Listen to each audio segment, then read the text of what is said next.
आसमान से अचानक तेजाब की बारिश शुरू हो गई और जो भी उसके संपर्क में आया दर्द से चीखने लगा क्योंकि उनकी त्वचा जलकर गलने लगी। यह बारिश इतनी तेज थी कि मजबूत पुल और लोहे की छतें तक घुलने लगी। लोग हर दिशा में भाग रहे थे अपनी जान बचाने की कोशिश में। इसी अफरा तफरी के बीच एक औरत फिसलकर नदी में गिर गई। एसिड पानी ने उसके बाल जला दिए और उसकी त्वचा लाल हो गई। उसने किनारे तक तैरने की कोशिश की लेकिन तेजाब बहुत ताकतवर था। किनारे पर खड़ी उसकी बेटी अपनी माँ को पुकार रही थी लेकिन उसे बचा नहीं सकी। उसने असहाय होकर देखा जब उसकी माँ का शरीर पानी में पूरी तरह घुल गया। यह सब 2 दिन पहले शुरू हुआ था जब मिकाल और उसकी बेटी सेल्मा लिविंग रूम में बैठकर टीवी देख रहे थे।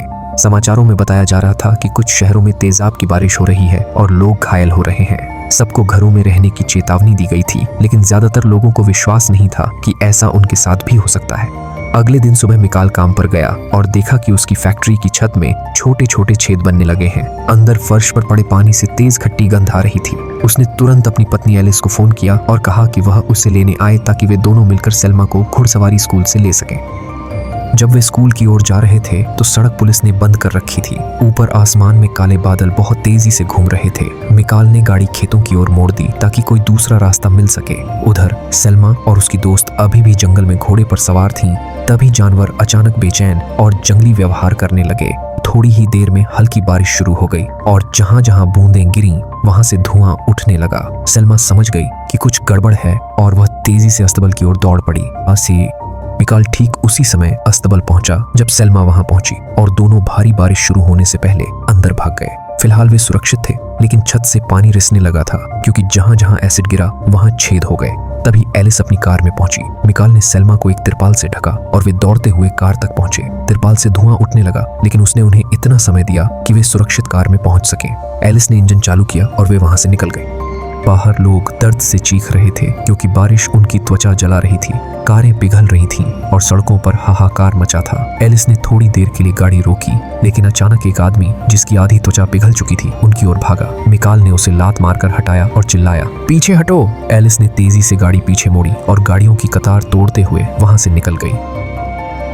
तेजाब की बारिश अब भी जारी थी और कार की छत से धुआं उठने लगा, इसलिए उन्हें रुककर कोई आश्रय ढूंढना पड़ा। मिकाल को पास में एक पुरानी इमारत मिली और उसने गाड़ी अंदर पार्क कर दी। उसने कपड़ों से कार की छत पर पड़े एसिड को साफ किया ताकि वह पूरी तरह गल न जाए। जो ठीक किया जा सकता था उसने किया और फिर वे दोबारा सड़क पर निकल पड़े। लेकिन जल्द ही कार बंद हो गई क्योंकि एसिड ने इंजन को नुकसान पहुंचा दिया था। सौभाग्य से तब तक बारिश रुक चुकी थी, इसलिए उन्होंने पैदल चलने का फैसला किया। लंबा सफर तय करने के बाद उन्हें एक घर दिखा। उन्होंने दरवाजा खटखटाया लेकिन कोई जवाब नहीं मिला। मिकाल रसोई में पानी लेने गया लेकिन उसे शक था कि यह पीने योग्य नहीं है। उसने एक आवारा बिल्ली को थोड़ा पानी दिया ताकि जांच सके। सेल्मा को बिल्ली पर दया आई और उसने चुपके से उसे छोड़ दिया। लेकिन रात में जब उसने बिल्ली को फिर देखा तो उसके मुंह और आंखों से खून बह रहा था। अगली सुबह वे फिर चल पड़े। रास्तों पर बहुत से लोग थे जो उन्हीं की तरह भाग रहे थे। ज्यादातर गाड़ियां खराब हो चुकी थीं, इसलिए सब पैदल जा रहे थे। जब वे शहर के किनारे बड़े लोहे के पुल तक पहुंचे तो वहां भीड़ उमड़ी हुई थी। पुल एसिड की बारिश से कमजोर हो चुका था, इसलिए पुलिस एक बार में केवल छोटे समूहों को पार करने दे रही थी। लेकिन लोग बेचैन थे और धक्का मुक्की करने लगे।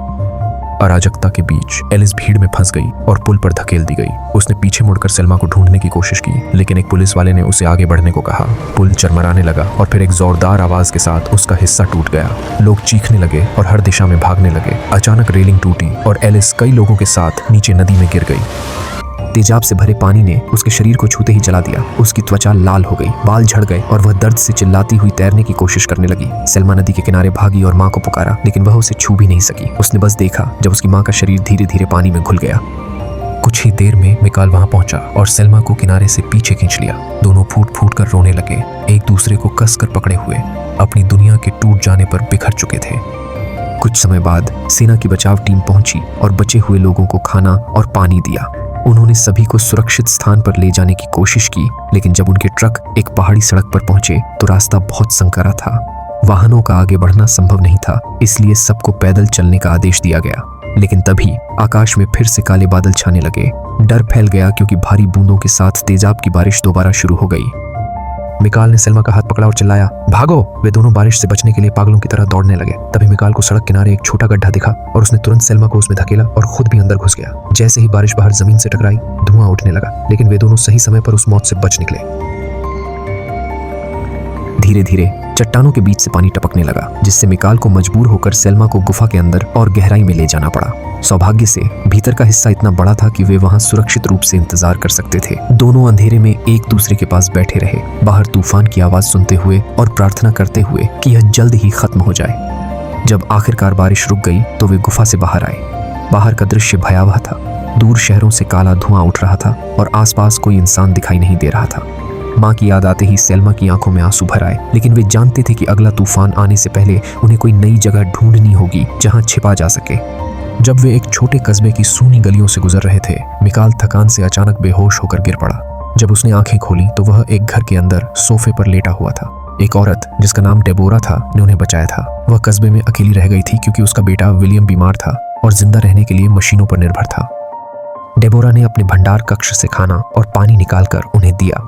यह मिकाल और सेल्मा का कई दिनों बाद पहला सही भोजन था। रात के खाने के दौरान मिकाल ने डेबोरा से कहा कि वे अगले दिन उनके साथ चलें, क्योंकि दीवारें पहले ही गलने लगी थीं और घर जल्द ही गिर सकता था। डेबोरा जानती थी कि वह सही कह रहा है, लेकिन वह अपने बेटे की जीवन रक्षक मशीन को हिला नहीं सकती थी। उसने वहीं रुकने का फैसला किया, उम्मीद करते हुए कि सेना आकर उन्हें बचा लेगी। हालांकि उसने मिकाल को बताया कि गैराज में उसकी कार है और वह उसे लेकर भाग सकता है, लेकिन सेल्मा ने इनकार कर दिया। वह डेबोरा और उसके बेटे को बिना किसी सहारे के छोड़ना नहीं चाहती थी। मिकाल ने रात रुकने का फैसला किया ताकि सुबह निकल सके, लेकिन आधी रात को एक और तेजाबी तूफान शुरू हो गया। छत पर गिरती बारिश की आवाज बढ़ती गई जब तक कि पानी अंदर घुसने न लगा। मिकाल तुरंत जाग गया और जांच करने दौड़ा। उसने डेबोरा के दरवाजे पर जोर जोर से दस्तक दी, चिल्लाया कि बाहर निकलो, लेकिन वह सुन नहीं सकी। एसिड पानी सीढ़ियों से बहता हुआ नीचे के हिस्से में भरने लगा।